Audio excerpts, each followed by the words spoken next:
అపోస్తలుల కార్యములు 2వ అధ్యాయము. పెంతెకొస్తను పండుగ దినము వచ్చినప్పుడు అందరూ ఒకచోట కూడియుండిరి.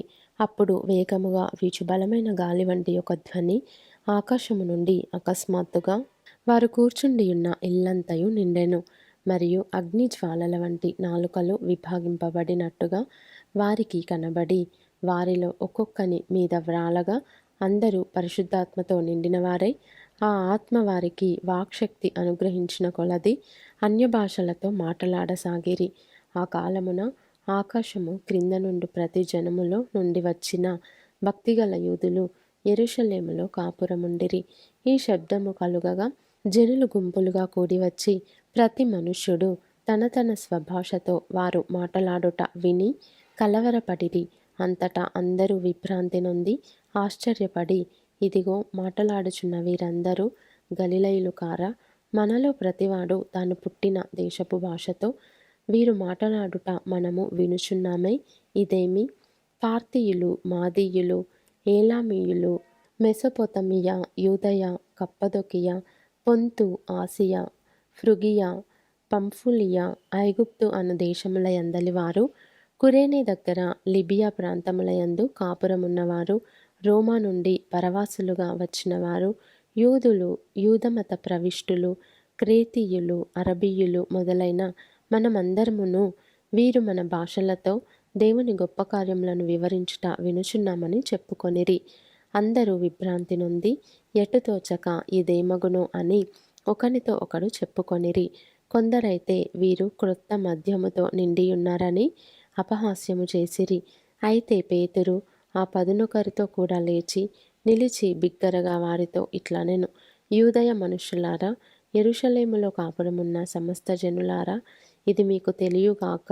చెవియొగ్గి నా మాటలు వినుడి. మీరు ఊహించున్నట్టు వీరు మత్తులు కారు, ప్రొద్దుబొడిచి జామైనా కాలేదు.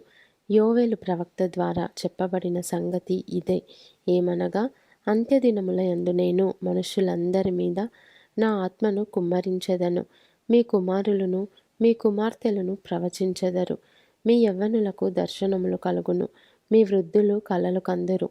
ఆ దినములలో నా దాసుల మీదను నా దాసురాండ్ర మీదను నా ఆత్మను కుమ్మరించెదను గనుక వారు ప్రవచించెదరు. పైన ఆకాశమందు మహత్కార్యములను, క్రింద భూమి మీద సూచక క్రియలను, రక్తమును, అగ్నిని, పొగ ఆవిరిని కలుగజేసెదను. ప్రభువు ప్రత్యక్షమగు ఆ మహాదినము రాకమునుపు సూర్యుడు చీకటిగాను చంద్రుడు రక్తముగాను మారుదురు. అప్పుడు ప్రభువు నామమును బట్టి ప్రార్థన చేయు వారందరూ రక్షణ పొందుదురు అని దేవుడు చెప్పుచున్నాడు. ఇశ్రాయేలు వారలారా, ఈ మాటలు వినుడి. దేవుడు నజరేయుడగు యేసు చేత అద్భుతములను, మహత్కార్యములను, సూచక క్రియలను మీ మధ్యను చేయించి ఆయనను తన వలన మెప్పు పొందిన వానిగా మీకు కనబరచెను. ఇది మీరే ఎరుగుదురు. దేవుడు నిశ్చయించిన సంకల్పమును, ఆయన భవిష్యత్ జ్ఞానమును అనుసరించి అప్పగింపబడిన ఈయనను మీరు దుష్టుల చేత సిలువ వేయించి చంపితిరి. మరణము ఆయనను బంధించి ఉంచుట అసాధ్యము గనుక దేవుడు మరణ వేదనలు తొలగించి ఆయనను లేపెను. ఆయనను గూర్చి దావీదు ఇట్లనెను, నేనెల్లప్పుడూ నా ఎదుట ప్రభువును చూచుచుంటిని. ఆయన నా కుడిపార్శ్వముననున్నాడు గనుక నేను కదల్చబడను. కావున నా హృదయము ఉల్లసించెను, నా నాలుక ఆనందించెను, మరియు నా శరీరము కూడా నిరీక్షణ కలిగి నిలకడగా ఉండును. నీవు నా ఆత్మను పాతాళంలో విడిచిపెట్టవు, నీ పరిశుద్ధుని కుళ్ళు పట్టనీయవు. నాకు జీవ మార్గములు తెలిపితివి. నీ దర్శనం అనుగ్రహించి నన్ను ఉల్లాసముతో నింపెదవు.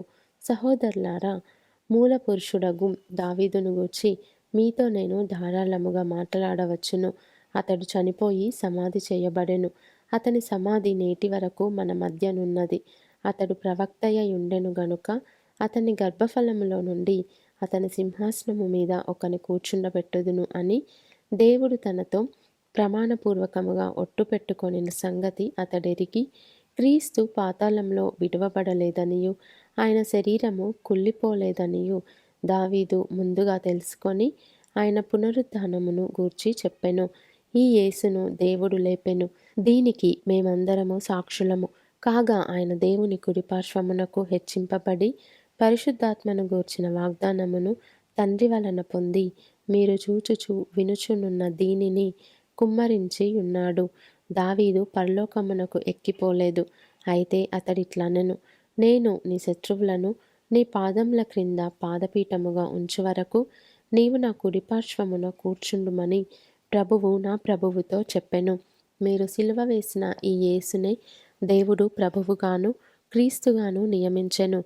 ఇది ఇశ్రాయేలు వంశమంతయు రూఢిగా తెలుసుకొనవలెనని చెప్పెను. వారు ఈ మాట విని హృదయములో నొచ్చుకొని, సహోదరులారా, మేమేమి చేతుమని పేతురును కడమ అపోస్తలులను అడుగగా, పేతురు, మీరు మారు మనస్సు పొంది పాపక్షమాపణ నిమిత్తము ప్రతివాడు యేసుక్రీస్తు నామమున బాప్తిస్మము పొందుడి. అప్పుడు మీరు పరిశుద్ధాత్మ అనువరము పొందుదురు. ఈ వాగ్దానము మీకును మీ పిల్లలకును దూరస్తులందరికిని, అనగా ప్రభువైన మన దేవుడు తన యొద్దకు పిలిచిన వారికందరికిని చెందునని వారితో చెప్పెను. ఇంకను అనేక విధములైన మాటలతో సాక్ష్యమిచ్చి, మీరు మూర్ఖులగు ఈ తరము వారికి వేరై రక్షణ పొందుడని వారిని హెచ్చరించెను. కాబట్టి అతని వాక్యము అంగీకరించిన వారు బాప్తిస్మము పొందిరి. ఆ దినమందు ఇంచుమించు 3,000 మంది చేర్చబడిరి. వీరు అపోస్తలుల బోధయందును సహవాసమందును రొట్టె విరుచుటయందును ప్రార్థన చేయుటయందును ఎడతెగక యుండిరి. అప్పుడు ప్రతివానికిని భయము కలిగెను. మరియు అనేక మహత్కార్యములను సూచక క్రియలను అపోస్తలుల ద్వారా జరిగెను. విశ్వసించిన వారందరూ ఏకముగా కూడి తమకు కలిగినదంతయు సమష్టిగా ఉంచుకొనిరి. ఇదియుగాక వారు తమ చెర స్థిరాస్తులను అమ్మి అందరికిని వారి వారి అక్కర కొలది పంచిపెట్టిరి. మరియు వారేక మనస్కులై ప్రతిదినము దేవాలయములో తప్పక కూడుకొనుచు ఇంటింట రొట్టె విర్చుచు దేవుని స్తుతించుచు ప్రజలందరి వలన దయ పొందిన వారై ఆనందముతోనూ నిష్కపటమైన హృదయముతోనూ ఆహారము పుచ్చుకొనుచుండిరి. మరియు ప్రభువు రక్షణ పొందుచున్న వారిని అనుదినము వారితో చేర్చుచుండెను.